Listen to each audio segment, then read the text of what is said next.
Welcome to the Van Ryn Compliance Podcast with Rob and Dawn. We help growing teams reduce risks, build trust, and stay audit-ready without the overwhelm. Here at Van Ryn Compliance, our auditor is by every measure one of the best in the business. Bennie Cleveland joined our team last year. Bennie has more than 2 decades of experience in cybersecurity, auditing, and enterprise risk strategy.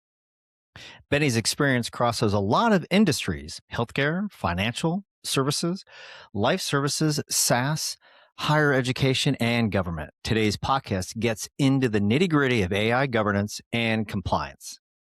Bennie is here with us today on the podcast. Thanks, Bennie, for joining.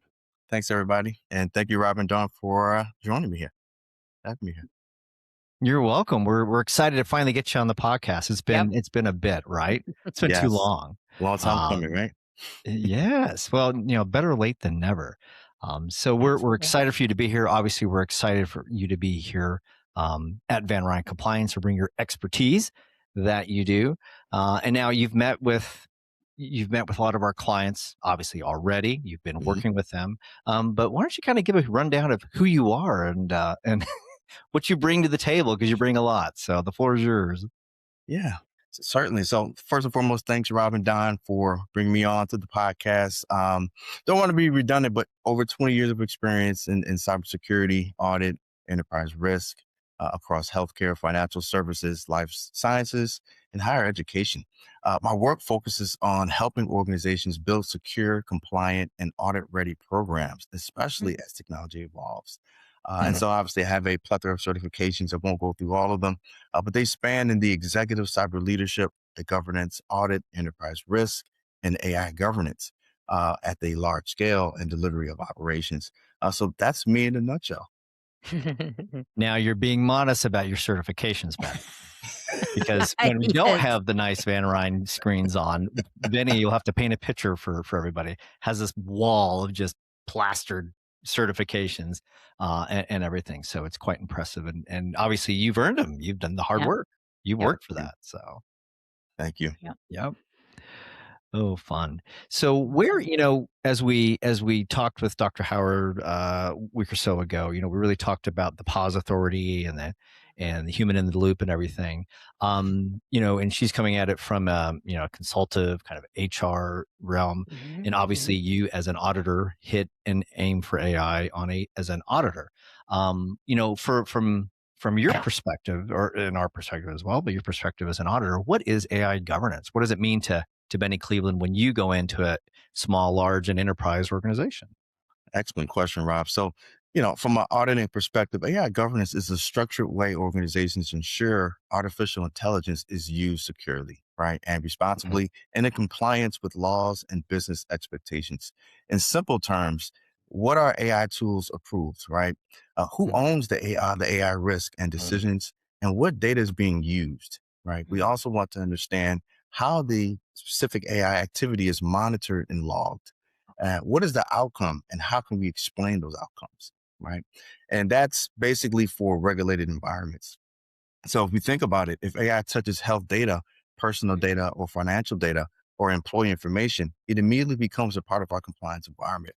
And so for the healthcare and HIPAA regulated organizations, AI governance becomes the part of PI or anything that touches AI as a whole. And what are always those triggers? Dawn, you talked about it earlier. It's like when you've done this a while, you've scanned thousands and tens of thousands of documents, but like what is the one nugget from a governance standpoint that you look at for as you're reviewing evidence for clients? So what we try to do with our customers is really, AI comes across in like a third party supplier risk register. We really want our clients to document AI, because if you ask people, they say, oh, I use this, I use that. A combination of, well, hang on a second. First of all, is it the free version? Is it a enterprise version? What department is using it? Do you have any guardrails around it? And that's the one thing, is that customers usually say, well, no, I don't have any guardrails around it. So this is where, we set up the program of let's understand what AI you're using, what data is flowing where it's stored. And so this kind of ties into, we can, when we do talk about AI governance, AI assessment, kind of setting up that. So then we have the scoping. So Yeah. then Benny can go in and say, okay, this is, let's talk about this. Let's work through this. Let's talk about the data flow, and that type of thing. So, yep. That's the keys. Yep. Those are the key pieces. And then Benny, what do you look for as a seasoned pro? Yeah. So, obviously, the talk of the town is AI, but we're really looking at the capabilities of AI, right? Mhm. How does AI process that sensitive data? How does AI influence those key decisions? And how does it introduce cyber and privacy risk, right? So those seem to be top priority. And obviously in 2026, regulators are no longer asking if you use it.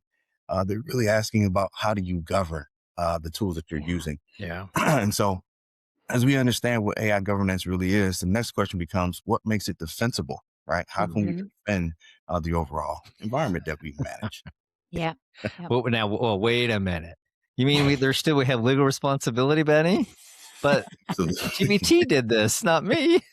Feels like a right. movie. Yeah. How real is iRobot now, right? We need Will Smith still. Yes. Oh my gosh. Yeah. Yes.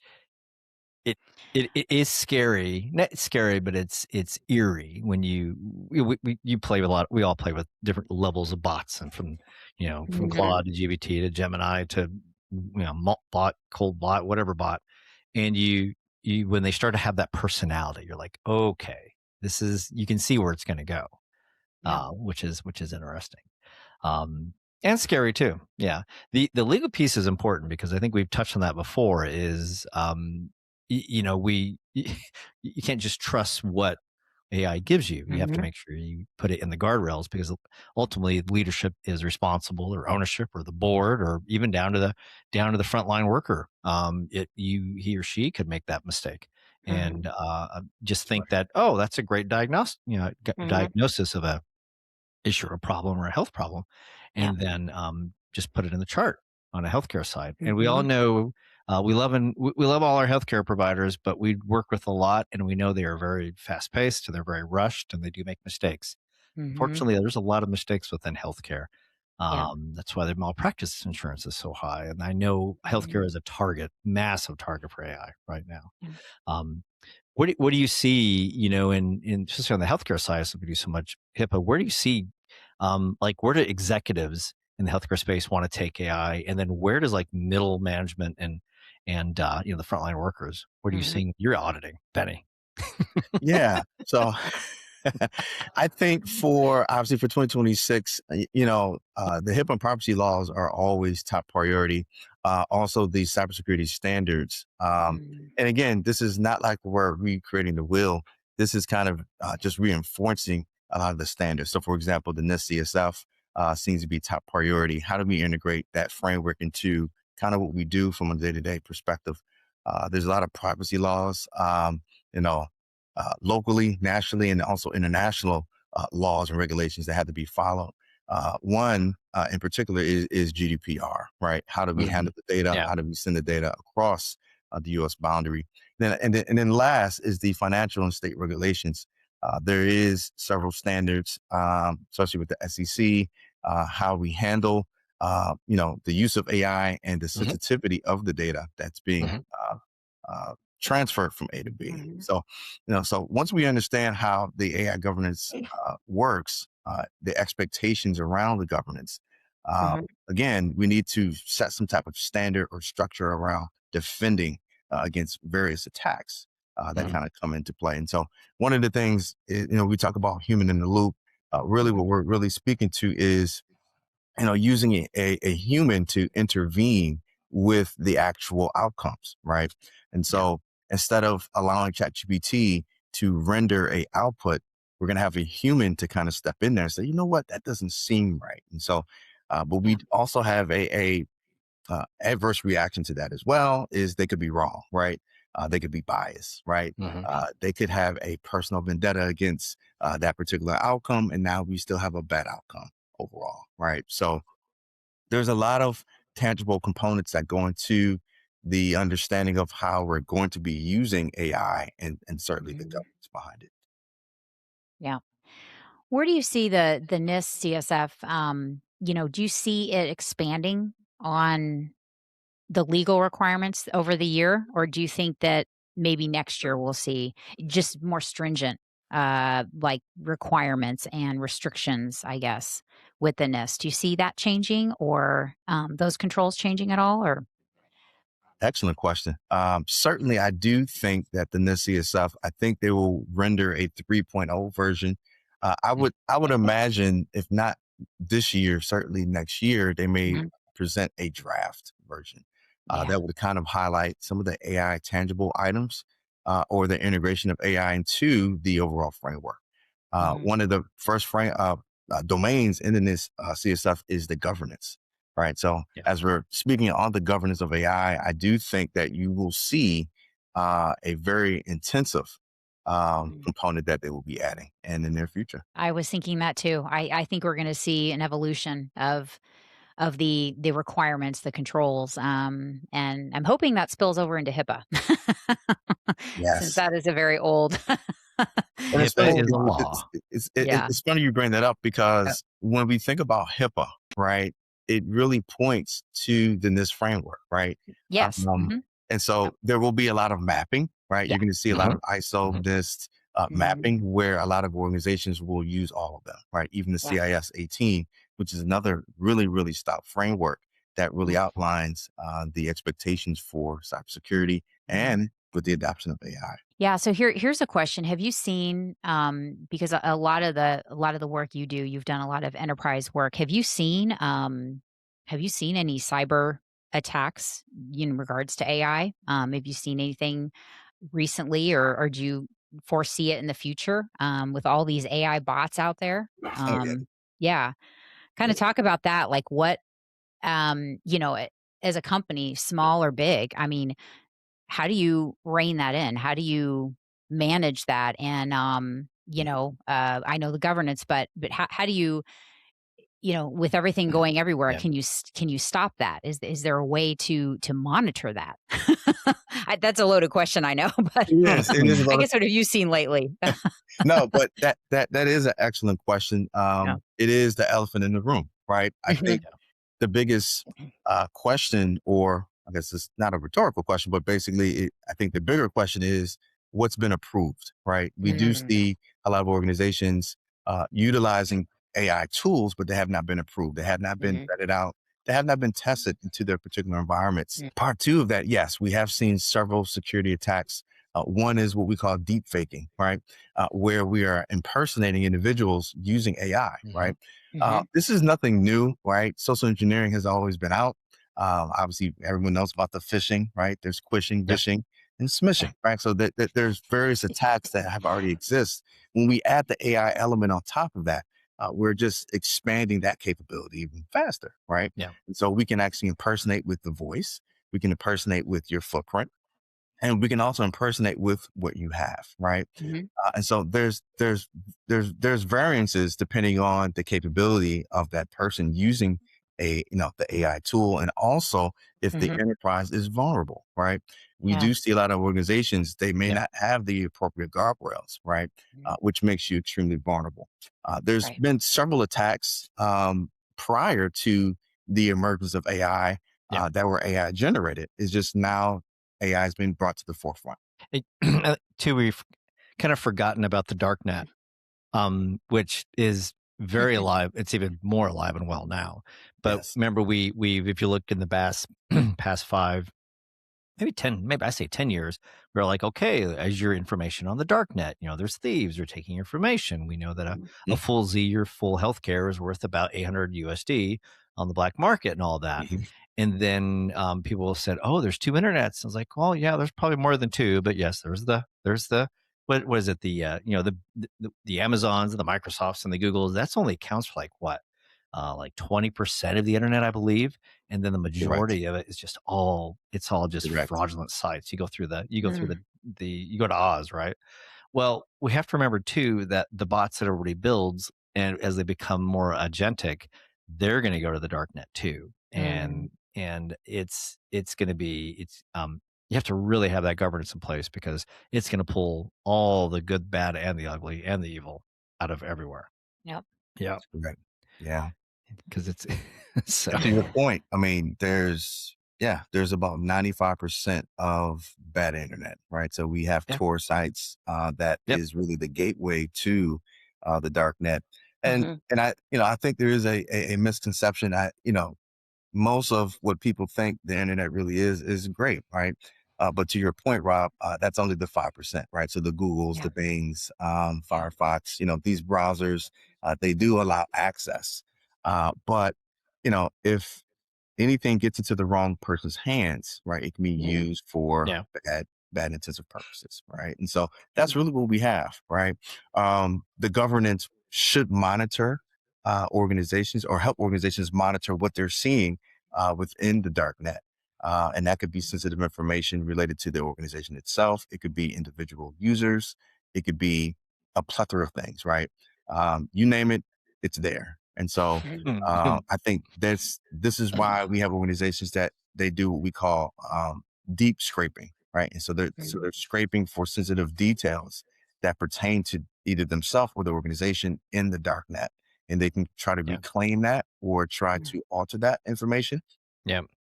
and then they try to create some guardrail so that Yeah. doesn't happen to them.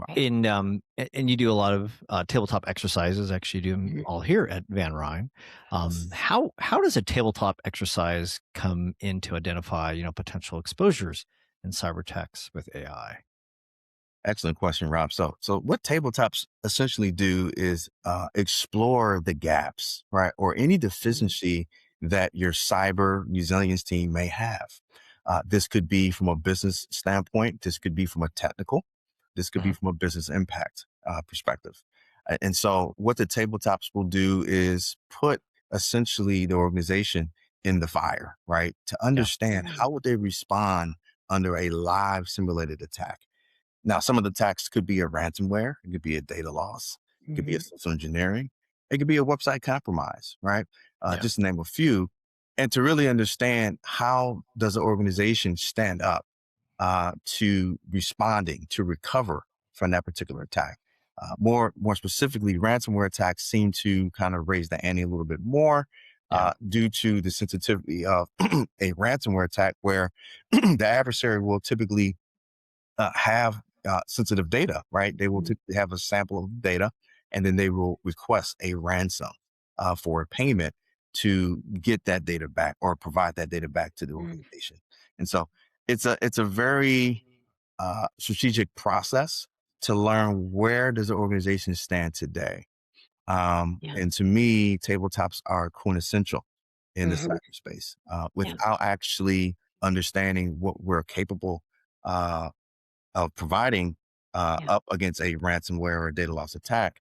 We're basically oblivious to cyber as a whole, and also we may not have the proper understanding as to what needs to be remediated. Yeah. Yeah.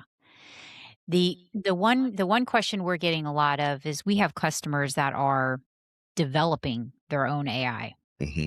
So this goes into a whole nother, they're not hooking in, I mean, maybe they're using whatever on the back end. There's lots of different AI you can hook on the back end. But Mm-hmm. when they're in development stage, I think that there's a lot that can go wrong, obviously. A lot of things that they don't, check mark, this and that security, but I don't know. I think it'd be helpful because we have a lot of people doing this right now. Maybe some couple few items that would be to look for. Obviously, we got to make sure the governance is a huge part of the governance, obviously. But is there some items when someone's developing an AI? Is there some red flags, some things to look for? I guess because like I said, I have a lot of customers. We have a lot of customers that are doing this right now. Absolutely. So when we think about the usage of AI, we want to understand the risk management portion of that, right? Where is the risk management at? Where is cybersecurity when we talk about AI, the compliance, and also our internal audit? Some of the questions on top of that would be, where is AI being used, right, within your organization? Yeah. What data is it touching? What decisions will it influence? And then we need to understand the how, right? So how do we integrate this into our risk assessments, Yeah. right? Mm-hmm. When we talk about our vendor and third-party reviews, how is AI being leveraged, right? Are we allowing a tool to generate a response, or are we going back to a human in the loop type of process? And same thing for our policy and control testing and our compliance monitoring. Mm-hmm. And Yeah. again, going back to what we just alluded to with the tabletops, we would actually explore a lot of the Mm-hmm. gaps going through a tabletop as well. So Yeah. those are some of the key areas that I would start first, right? As we adopt Yep. AI into our ecosystem. That's great. No, that's going to be very helpful for our listeners because, like I said, this is, hey, I'm going to quickly, create my own bot. Yeah, okay. Well, hang on. Let's get some guardrails up. Right. Um, But they that's see cool. Amazon do it, and was the Washington Post did it, right? I mean, Uh, there's, I mean, Everyone's it, doing it. and it's Q1, so there's a lot of changes in the business landscape, and Oh, Yes. I think every leader, executive, board member is going, okay, or small business owners like, hey, how mhm. can I save 10% this quarter? Yeah. And how's the Yeah. bot going to do it? But I Yeah. think the problem with the execs and the owners and all those, they're just going to throw it in and think it fixes everything, and then Mhm. it won't. You have to train it. It's a child. It's a Yeah. dog. I mean, you have to Yeah. teach it what to do and how to do things. Yeah. And I think that's and I'm glad Benny brought that up because when we talked to Dr. Howard, it was the human element. You've got to double check AI. She even recommended, checking AI against AI. Take Claude against GPT, Mhm. like ask it the same question. You will get different answers. You probably it'd probably similar, but I mean it's interesting. Everyone should try that. But the ultimate is you gotta, as a human, look at that and say, okay, does this make sense? And you have to do your research and you can't just rely on it. Obviously if you're on an enterprise level, AI and you've trained it with your knowledge base, that's great. It knows about your company, it knows about things, but that's really good to do. But asking it questions about, a legal question or something with a law, that's definitely something that you need to separately research. And I think that's really important. That human element is really needed still in this. So I'm glad that you brought that up earlier. Yeah. And just to piggyback one more item is the prompt engineering or the prompt Mm, come out of requesting what you're trying to get out of these Mhm. AI platforms. yeah. I think where a lot of organizations may be a little lean in their understanding is it's all about the prompt. What are you asking this AI tool to do? Yep. And how precise you ask it will determine the output. And so I Yep. think that's another tangible element that has to be explored.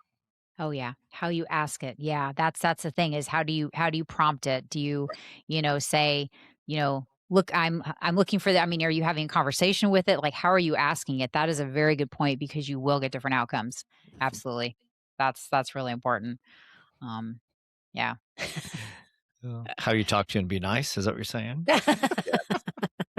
And believe it or not, these models, and Rob, you talked about this before, the agentic models, they are learning, right? They're learning Yeah. at a rapid rate where their responses are almost like, well, we already know this, right? We already know this about you. So we're going to fill in the blanks, right? We Yeah. know that you like Kool-Aid, or we know that you like to eat this on this particular day. So it's going to assume that and move on to the next question, right? Yeah. And so it's able to create a hypothesis as to your next outcome, right? And that's really the learning aspect of these models. Yep. Yeah. Yep.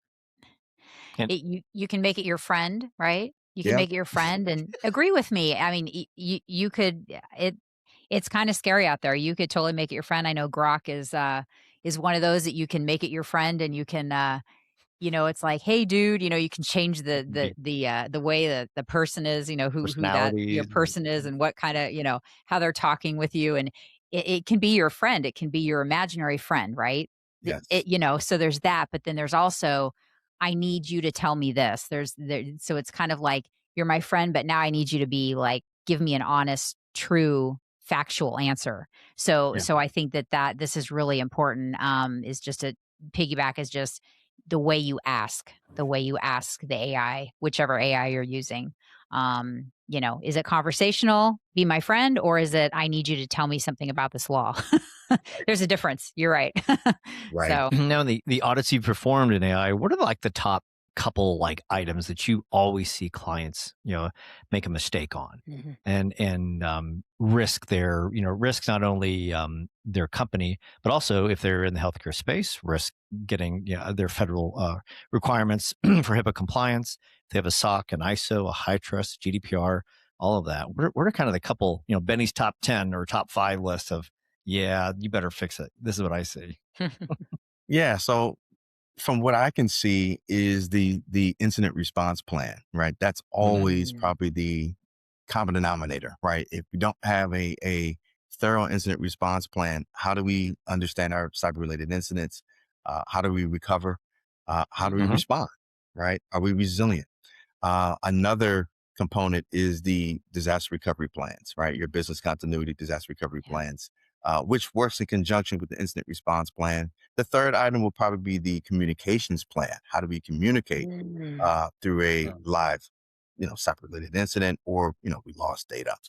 And then obviously 4 through 10 could be AI related, right? Yeah. There is an infusion, social engineering. We talked about deepfakes. There's also phishing attacks. We the risk really is understanding how our organization can stand up, right, mm, to these cyber related attacks. So I think it's one thing to kind of speak about it, but if it's not documented, it doesn't count. Yeah.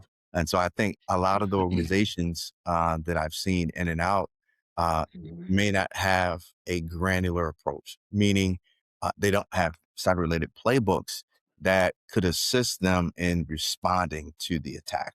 When Yeah. we think about cyber related attacks, we're also thinking about reputational impact, business impact, technical impact, right? Mhm. All of these impacts could do 2 or 3 things. It could put us in a bad place, right? Where we're getting sued or Yeah. we have reputational loss or impacts, right? Yeah. On both sides. So I think to answer that question, those will probably be the top three. And then again, 4 through 10, AI related attacks or a infusion of, I call these combination attacks where you may have a ransom and data Yeah. loss, or you may have social Mm. engineering and a theft kind of happening all at the same time. That's great to know. I think people are going, "Oh," at this point when they listen to this. And it's the Um, everybody's yep. selling everything about AI. So all of Yeah. it, see the third and the fourth party, Mhm. vendors that you work with, do you want them to Yeah. be a vendor or a strategic partner? Because everything is plugged in. I mean, any clients I speak with, and obviously you Mhm. do, and same with Don, they're like, Mhm. oh, my HR platform is going to roll out AI. Oh, my marketing platform is going to roll out Mhm. AI. Oh, my EMR, I've got Copilot in My the Microsoft accounting world, accounting accounting, software. and you're like, Mhm. okay, where is that AI taking the accounting data or the health Mhm. data? Oh, I don't know. Oh, okay. Well, you need to Yep. ask other AI policies and Yep. governance. So that's one thing for listeners is Yeah. you got to ask where the data is going, not just go, ooh, it Right. makes a pretty spreadsheet and my Right. taxes look better. Or Well, yeah, and our tax professional let us know that they're using AI too a little bit. And that's, when you think about AI and financials and taxes and just accounting and stuff like that, it can be great for forecasting, definitely, but you've got to be careful and you've got to be careful with what that plugin is and that platform is. So, um, this is, we press upon a lot the third party, Mhm. supplier risk register is you have to know where your data is going. And then so when Benny, you come in and do the scope and like, okay, here's what we're going to audit. Mhm. Um, you know, you've got an idea. Okay, oh, it looks like you're using like 10 different AI bots. So, um, it's good to have that to understand it for scoping for you when you're doing audits. So, yep. yeah, what is your, kind of what's your best advice, Mhm. Benny, to the listeners for compliance audits and AI as you move into 26 and we start to focus forward this year? What kind of nuggets of knowledge? I would just say, kind of be more aware. Mhm. You know, AI has been obviously talk of town, but I want individuals to be more invested into the AI platforms, Mm, the Mhm. tool sets, learn how the tool can actually improve your workload. mm, Understand why are we using the AI tool? Uh, is this tool approved in our environment? So there's going to Yeah. be a lot of vetting Obviously, pricing or budgeting will also be another top priority. These tools do come with a nice cost as well.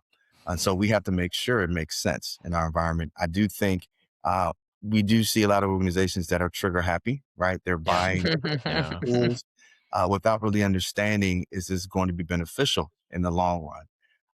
And then obviously there's several risks, right? So we have data leakage, when we use these public tools, third-party AI exposures, prompt and model manipulation, right? So just to name a few. But again, if we don't have a streamlined understanding of the tool while we are using this tool, what issues is going to resolve for us? We begin to get trigger happy and buy a plethora of tools that may not have the value that we're hoping to get out of it. Yep, that's definitely true. And start with why. Why do we need this? Why do I need AI in my HR? Why do we need it in my accounting? Why do I need it in databases? Microsoft is pushing, same like Google, Gemini. It is everywhere. They want Copilot and everything, in your pocket, to your watch, to whatever. It's like, is it going to help me write this or help me with spreadsheet? Or as the commercial says, it's going to help me pick the best linebacker. Right. Stuff like that. So, and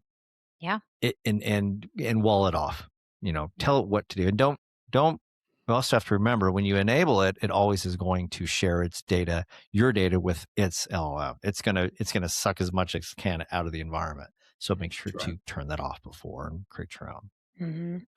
Well, good stuff, Bennie. As always, we always appreciate your hard work here at Van Ryn. I know our clients do, and your wealth of knowledge and your wall of certifications and everything that you bring, and your professionalism, and really appreciate that. What's your last little bit of advice as we wrap up here on the Van Ryn podcast? I guess I could just say AI is quickly becoming part of everyday operations, but governance determines whether it becomes a competitive advantage or a compliance and security risk. Organizations that embed AI governance into their audit and risk programs will be the ones operating with confidence tomorrow. So that would be the tidbit that I would just leave everybody with. This is nothing new, but certainly, dive in head first, right? Be a hands-on leader to understand how AI can benefit, and also understand the risks that come with it. Yeah, that's great. Perfect. Perfect way to end it. Yep. Well, thank you, Bennie, for joining us on the podcast this week. Always a pleasure. Thank you for all you do for our clients. And until next time, appreciate it. Thanks, Bennie. Thank you.